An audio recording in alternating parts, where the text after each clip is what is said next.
Alright, so I went and did it. Finally. Got myself in a bit of a pickle. The snow is weird. You drive over and it packs down into snow that's slipperier than ice. Like this. Oh.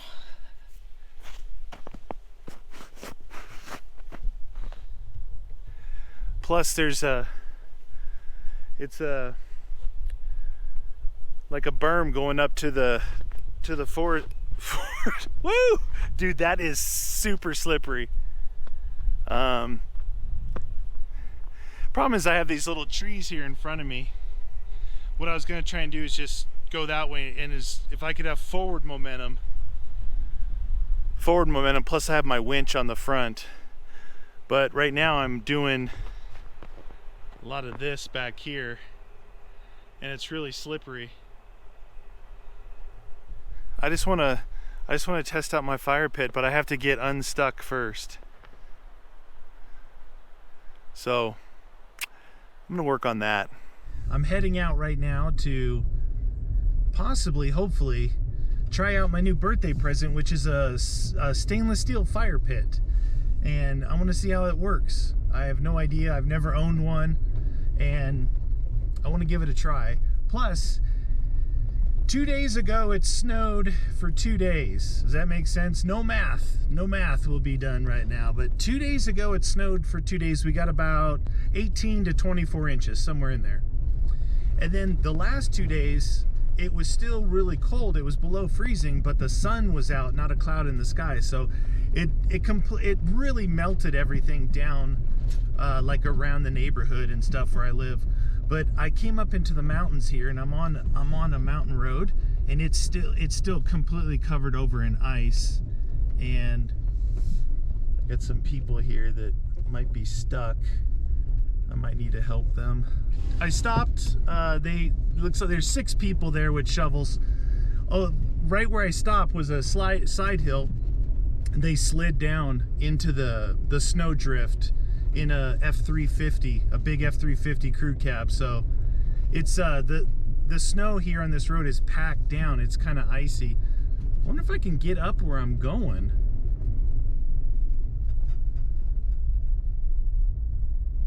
All right.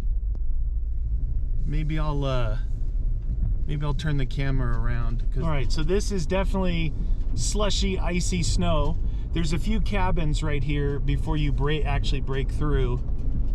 We'll see if we can get up here. This might be dangerous because this actually goes along a cliff's edge for a little bit. Not sure this is a great idea right now. Oh. Well.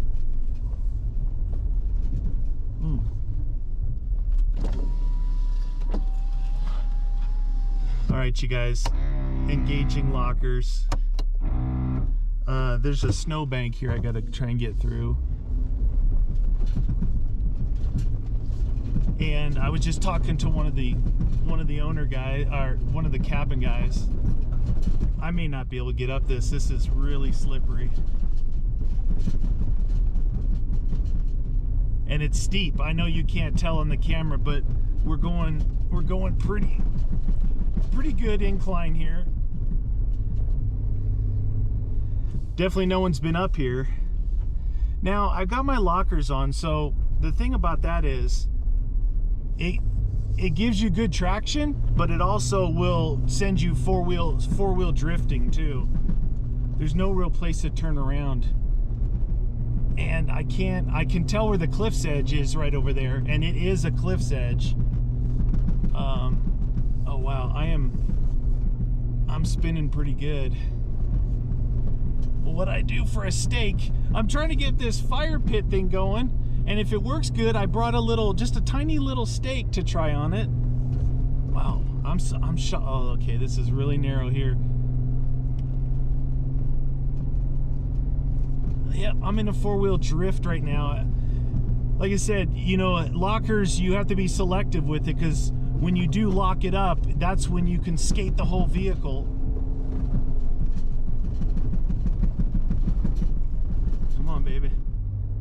this. I'm trying to feather the throttle, but keeping momentum. Well, I guess I'll have the whole place to myself. This is a national forest up here as soon as I pass those last couple of cabins.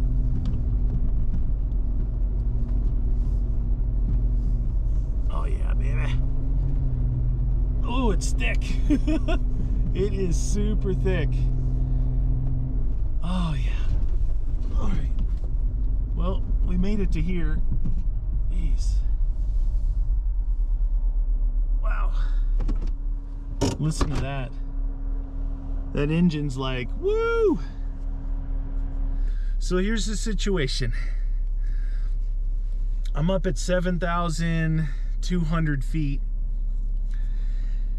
It snowed 18 to 20 something inches a couple of days ago. Then it got hit by the sun for 2 days.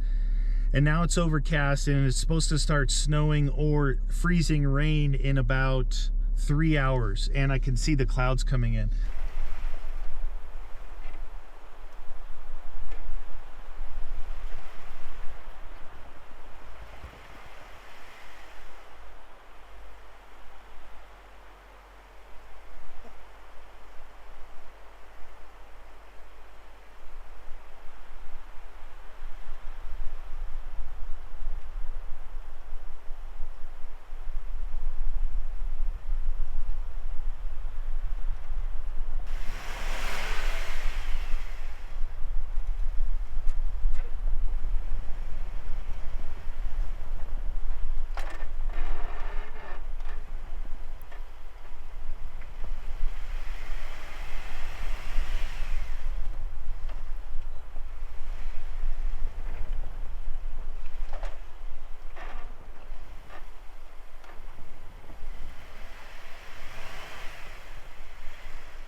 So out of my own, no one's up here, no trails, no tracks for at least a few days.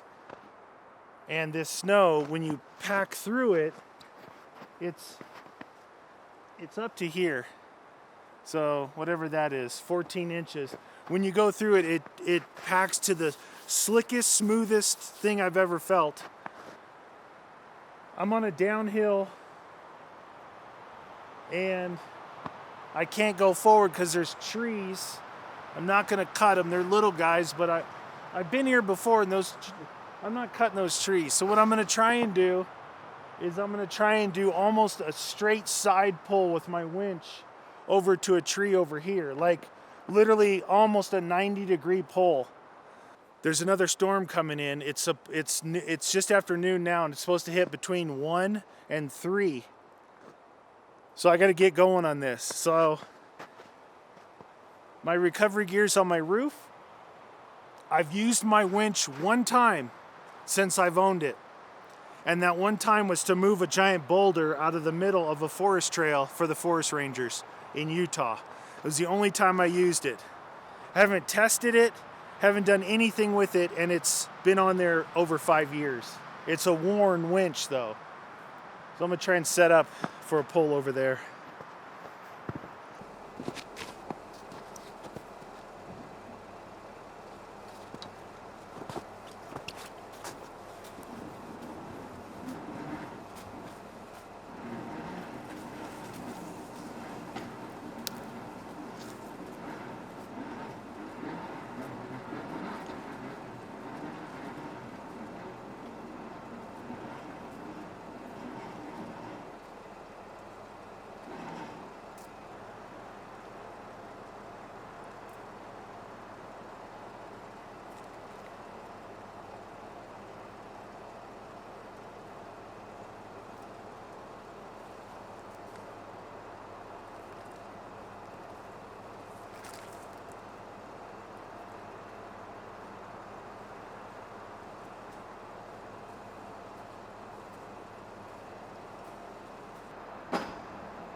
Whew.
Well, I made the turn.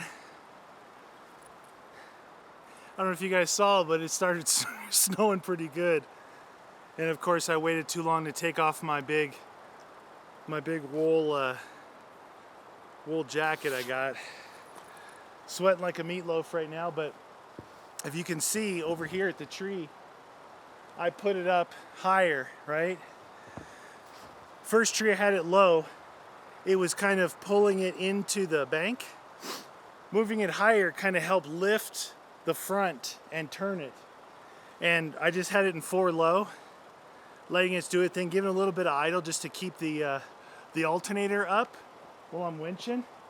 That thing's super powerful. I barely put any strain on it. I was just lightly doing it. And tree saver, I've got a soft shackle, and then my Factor 55 piece on the end of my, what is that, Kevlar rope? It's the rope, it's not the wire. So I got around to this point. The good thing about this is I could probably try and drive, and maybe I should. I wanted to set up my fire, but I didn't realize how deep this snow is, and my shoes untied. I don't think I can even set up unless I set up where I like to get up on somewhere where I can actually move. Because if I don't want to make a bad situation worse, right?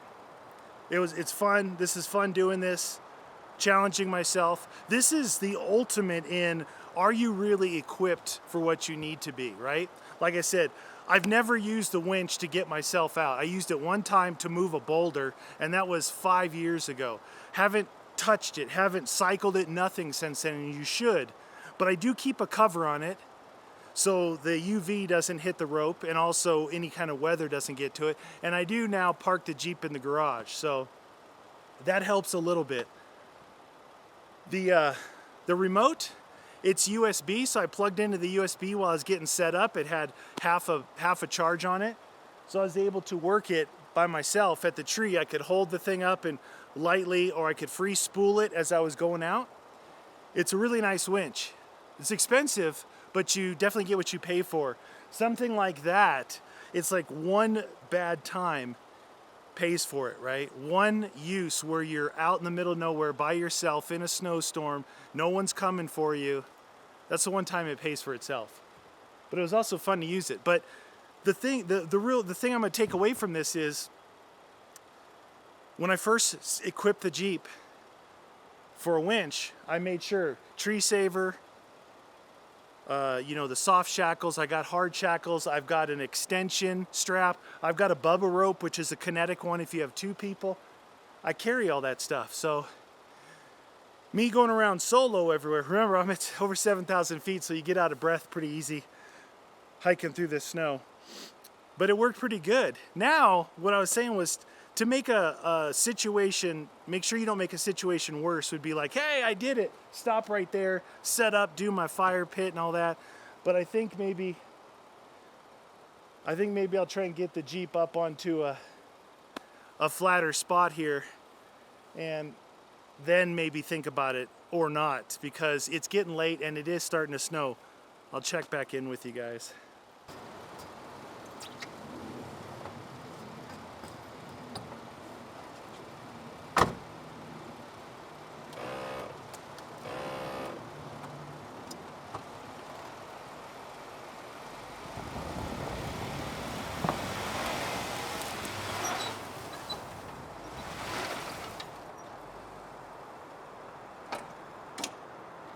Well, now I did it.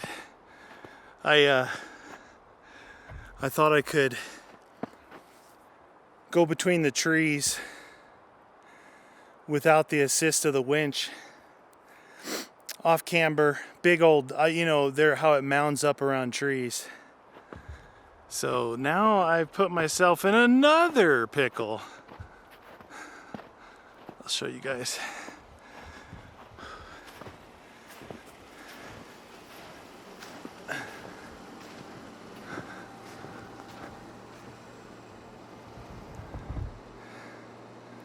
Right there. I'm up against the tree, my tire. No, I didn't hit it, but it slid over. So that's a thing. All right. The road that I'm trying to get to, it's right there. You see it? That's it right there. I was 4 feet away. I tried to stay high on this side, but I don't know if you can see the Jeep is tilted like this. It just, having the lockers on, the back wheel spinning just sent me over. Yeah, the roof rack, the little shovel mount is actually behind the tree, so what I might have to do is try and put a pulley block over there, go to the back of the Jeep and try and pull the Jeep away. Yeah, it's going to take a little bit of figuring. I have a pulley block over here coming off the front of the Jeep going to the back of the Jeep. All I'm trying to do is to get it away from that tree. Not really see what it does.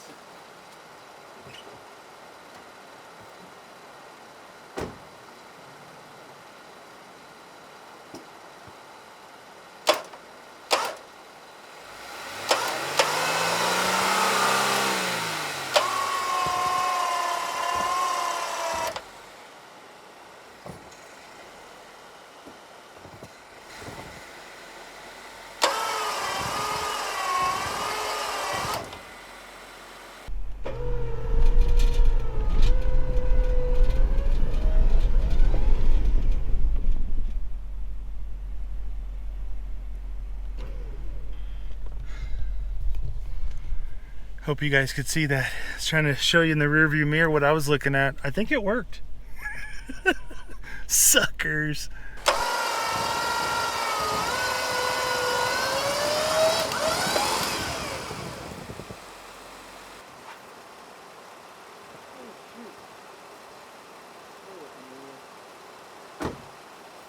think it worked.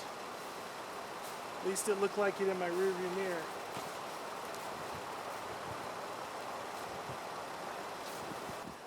I am past the tree, and you saw that's exactly what I did there.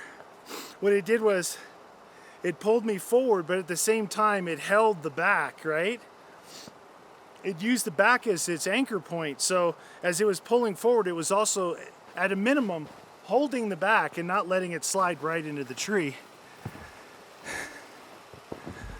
Take a look.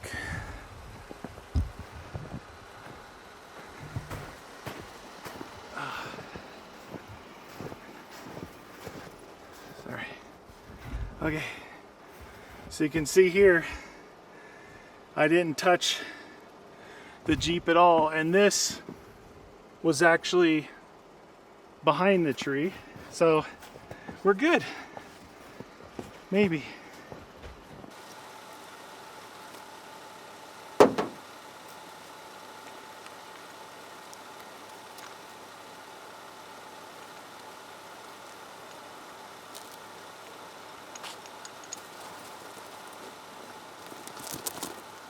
I use the cover as a makeshift, whatever you call it. Put a little snow in there, dampener, you know, in case something breaks. That helps. It's not the cure-all, but it does help.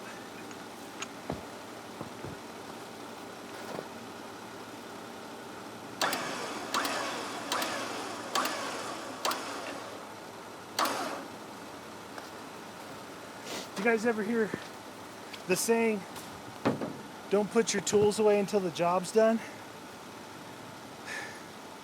I'm hoping I can get out of here. If not, I'll whip it back out. But let me tell you something.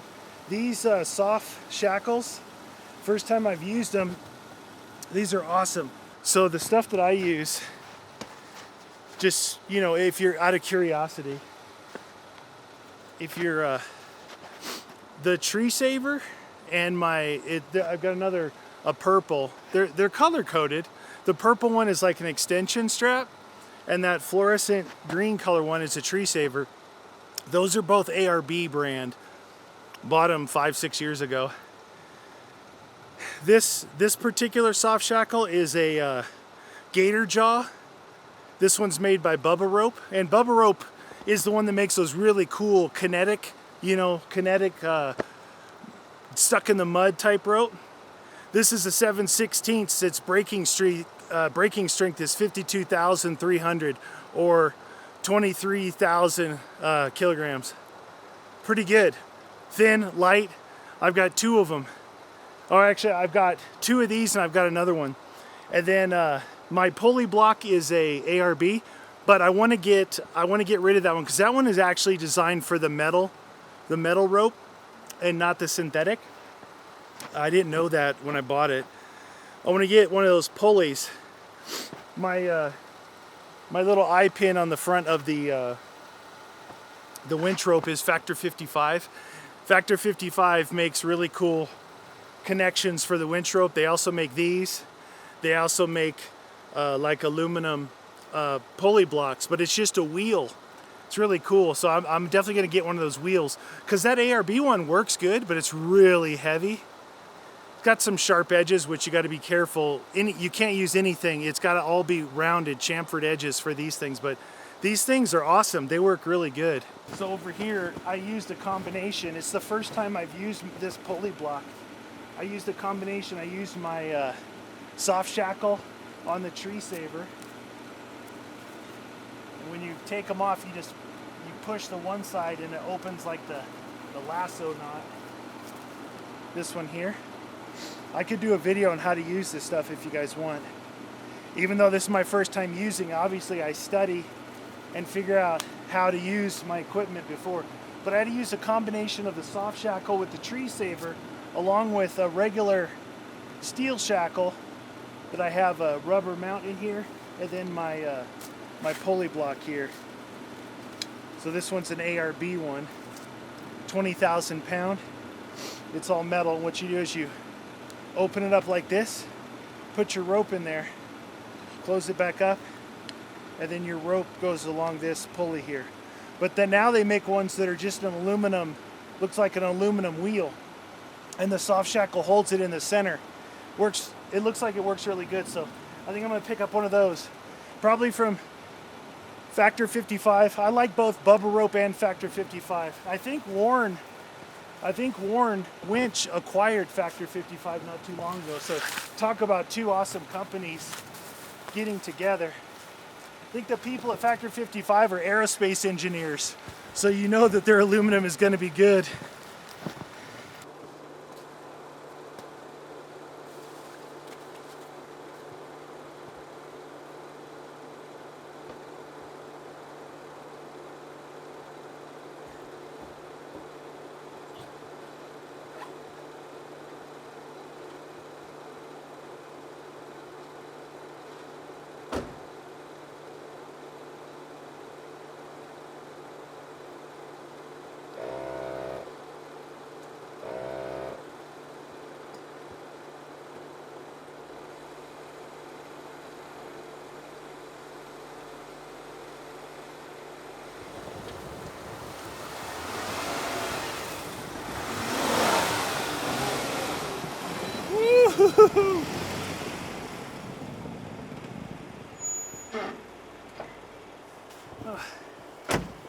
Oh shoot. Did it. It's snowing. It took 2 hours. It took 2 hours to go 50 feet. So it's snowing now, and it's late, so I can't set up to cook. So I'll have to do that another time. But what I'm thinking is I got a little ways to go to get out of here. And now knowing how slippery this stuff is underneath, we ought to go now, because the snow coming in now, it's dropping in temperature. I'm wet from being stupid, having my big jacket on. But here's what I'll do for you guys. I'm gonna put the camera facing out the front. I know that's not always the best shot. I don't know how this is all gonna turn out, but this is about as raw as it gets, you guys. I was planning on setting up and looking all cool. This is the stuff that really happens out here, and this is the stuff that I have the most fun with. So we're all back in. Everything's just piled in the back. I didn't put anything away. I'm gonna put this away. So I use this little USB charger to charge up my remote for the Warren winch. Thing worked really good. Okay, so we're in 4 low. We've got air compressor on, rear locker on, front locker on. I'm gonna just cruise it and see if it gets slippery. Yeah, it's definitely slippery. I gotta watch out for these trees because they're just a few feet off the normal forest road that's here, and everything seems a little closer because of the snow. So you just gotta be careful. Like that one there, you know, I could have been stupid and aggressive when I was, you know, got next to that tree. I mean, the tire was touching the tree, right? So I stopped because it was going over. It could have done panel damage. It could have hit the roof rack, and that would have done not only damage to the roof rack, but to the panels as well. Oh yeah, this is this is nasty. Super fun. Oh, it's so deep. You can see my differential drag marks in the center, and I'm running 37-inch tires. So you all right? So this is going uphill, and it's all right. We're sliding all over the place. So the scary thing is that I have to go down a steep hill with I say a cliff, but you know, a drop off on the edge. Something you definitely don't want to go near, and it's right here. So we're gonna go down that right now. I think it's probably caution is the Jeep just beeped at me. Caution is the better part of valor here. The storm is coming in, and we'll see. I'll see how it goes tonight, and I can just come back out tomorrow, right? But for now, I'm exhausted. Not exhausted. I'm tired, right? I'm tired from doing that. I'm sweating, and I shouldn't be because it's 28 degrees out, and the storm is coming. It's already snowed a few times. So this is the part. I don't know if you can tell on camera how steep it is, but it's steep. So I guess it's better to have cameras rolling if something happens. So the good thing about this is 4 low. My lockers are actually, I'm gonna take my lockers off. I'm gonna take my lockers off so I don't get that. Oh, that's better. So remember, lockers don't allow any extra movement. Both, they're locked up. So if one starts to slide, or you need to turn a little bit, they're gonna slide. You know, that's something very important to understand about lockers. It's not all, you don't always want to use them. They're awesome, but there's also times where they're detrimental, and snow like this, if I get on it, all that's going to happen is it's going to kick out the front or the rear off this edge down here, and there is an edge. I'm going to see if I can show you the edge. Bear with the jumbling of the camera here. So there's the edge down there. It drops off right here, and it goes all the way down there. Here's the road. So I don't know if that was able to pick it up or not, but it's right there. It's cool. Coming down here, I come up here a lot. It's only half an hour from my house, National Forest.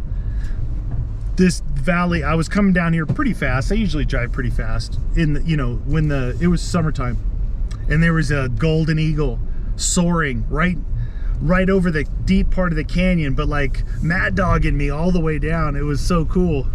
It was, oh, that was we got pretty close right there. But look, this is the type of stuff I love to do. I really do. And what I want to just make sure and caution you guys about, if you're maybe new and you don't have look, I've got a lifetime of experience doing this stuff, doing stupid stuff, right? On my own, with vehicles that weren't capable. I used to get myself into a lot of trouble in simple situations that weren't like this, like because I had a lifted Toyota Ranger, a lifted Ford Ranger that wasn't even a four-wheel drive. It just had 31-inch tires on it, and it was actually one-wheel drive, and I got that thing stuck all the time. But I learned so much from it, and over the years and the years, getting better and better vehicles, and finally getting something like this, you know, whatever, it doesn't matter what it is. It doesn't matter if it's a Jeep, a Toyota, a Nissan, it doesn't matter. What I'm talking about is a four-wheel drive with twin lockers on it, 37-inch tires, low range 4x, and enough power to get yourself out of trouble. That's the type of off-road vehicle that's a pinnacle of it literally doesn't matter the brand, okay? We're not talking fanboyism here. We're talking about fun off-roading. I don't care what you have, Nissan Xterra, you know, Toyota Tacoma, a 4Runner, a Tundra, it doesn't matter as long as you have fun. But what I want to caution people about is what you saw in this video, what I do going out solo like this. I have years and years, decades of experience doing this. May not look like it, but in my own head I do. I've got emergency supplies back here. I've got food and water. I've got everything I need for multiple days. The only thing I don't have is I don't have any way of communicating. I don't have a sat phone. Those things are super expensive. I don't have one of those in-reach Garmin thingies, because they're, you know, unless someone wants to sponsor me. But you should, if you go out on your own, you should have something where you can radio. That's not smart.